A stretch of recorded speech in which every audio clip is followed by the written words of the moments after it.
39 നോഹയുമായി ഉടമ്പടി.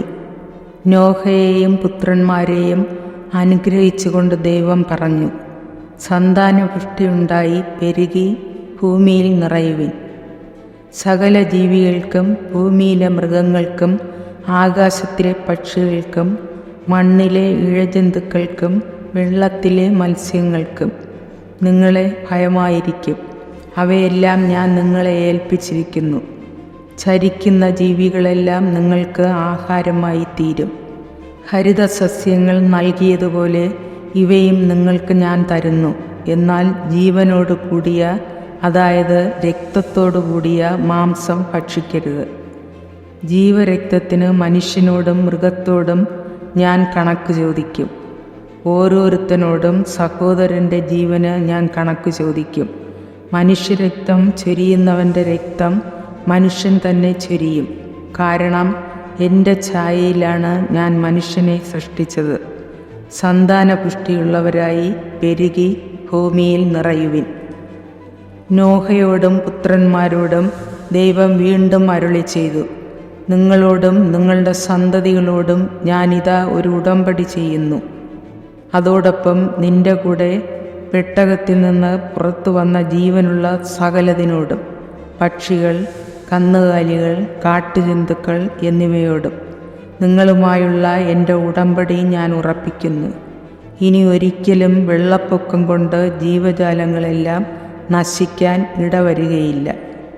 ഭൂമിയെ നശിപ്പിക്കാൻ ഇനിയൊരു വെള്ളപ്പൊക്കമുണ്ടാവില്ല.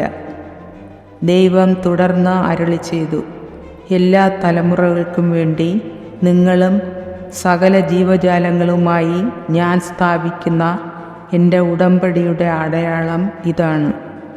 ഭൂമിയുമായുള്ള ഉടമ്പടിയുടെ അടയാളമായി മേഘങ്ങളിൽ എൻ്റെ വില്ല് ഞാൻ സ്ഥാപിക്കുന്നു. ഞാൻ ഭൂമിക്ക് മേലെ മേഘത്തെ അയക്കുമ്പോൾ അതിൽ മഴവില്ല് പ്രത്യക്ഷപ്പെടും. നിങ്ങളും സർവ്വജീവജാലങ്ങളുമായുള്ള എൻ്റെ ഉടമ്പടി ഞാൻ ഓർക്കും. സർവ്വജീവനെയും നശിപ്പിക്കാൻ പോരുന്ന ഒരു ജലപ്രളയം ഇനി ഒരിക്കലും ഉണ്ടാകയില്ല. മേഘങ്ങളിൽ മഴവില്ല് തെളിയുമ്പോൾ ഭൂമുഖത്തുള്ള എല്ലാ ജീവജാലങ്ങളുമായി ചെയ്ത എന്നേക്കുമുള്ള ഉടമ്പടി ഞാൻ ഓർക്കും. ദൈവം നോഹയോട് അരുളി ചെയ്തു, ഭൂമുഖത്തുള്ള സകല ജീവികളുമായി ഞാൻ സ്ഥാപിക്കുന്ന ഉടമ്പടിയുടെ അടയാളം ഇതായിരിക്കും. നോഹയുടെ പുത്രന്മാർ. പെട്ടകത്തിൽ നിന്ന് പുറത്തിറങ്ങിയ നോഹയുടെ പുത്രന്മാർ ഷേം, ഹാം, യാഫത്ത് എന്നിവരായിരുന്നു. ഹാമായിരുന്നു കാനാൻ്റെ പിതാവ്. ഇവരാകുന്നു നോഹയുടെ 3 പുത്രന്മാർ. ഇവർ വഴിയാണ് ഭൂമി ജനങ്ങളെ കൊണ്ട് നിറഞ്ഞത്. നോഹ ഭൂമിയിൽ കൃഷി ചെയ്യാൻ തുടങ്ങി. അവനൊരു മുന്തിരിത്തോട്ടം വച്ചു പിടിപ്പിച്ചു. വീഞ്ഞു കുടിച്ച് മത്തനായി നോഹ കൂടാരത്തിൽ നഗ്നനായി കിടന്നു. കാനാൻ്റെ പിതാവായ ഹാം തൻ്റെ പിതാവിനെ നഗ്നനായി കാണുകയും അക്കാര്യം പുറത്തുണ്ടായിരുന്ന തൻ്റെ 2 സഹോദരന്മാരോടും പറയുകയും ചെയ്തു. ഷേമും യാഫത്തും ഒരു തുണിയെടുത്ത് തങ്ങളുടെ തോളിലിട്ട് പുറകോട്ട് നടന്നു ചെന്ന് പിതാവിൻ്റെ നഗ്നത മറച്ചു. അവർ മുഖം തിരിച്ചു പിടിച്ചിരുന്നതുകൊണ്ട് പിതാവിൻ്റെ നഗ്നത കണ്ടില്ല. ലഹരി വിട്ടുണർന്ന നോഹ തൻ്റെ ഇളയ മകൻ ചെയ്തതെന്തെന്നറിഞ്ഞു. അവൻ പറഞ്ഞു, കാനാൻ ശപിക്കപ്പെടട്ടെ. അവൻ തൻ്റെ സഹോദരർക്ക് ഹീനമായ ദാസ്യവേല ചെയ്യുന്നവനായിത്തീരും. അവൻ തുടർന്നു പറഞ്ഞു, ഷേമിൻ്റെ കർത്താവായ ദൈവം വാഴ്ത്തപ്പെട്ടവനാകട്ടെ.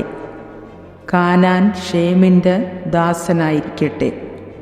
യാഫത്തിനെ ദൈവം പുഷ്ടിപ്പെടുത്തട്ടെ. ഷേമിൻ്റെ കൂടാരങ്ങളിൽ അവൻ പാർക്കും. കാനാൻ അവനും അടിമയായിരിക്കും. വെള്ളപ്പൊക്കത്തിന് ശേഷം നോഹ 350 വർഷം ജീവിച്ചു. നോഹയുടെ ജീവിതകാലം 950 കൊല്ലമായിരുന്നു. അവനും മരിച്ചു. കർത്താവിൻ്റെ വചനം. ദൈവത്തിന് നന്ദി.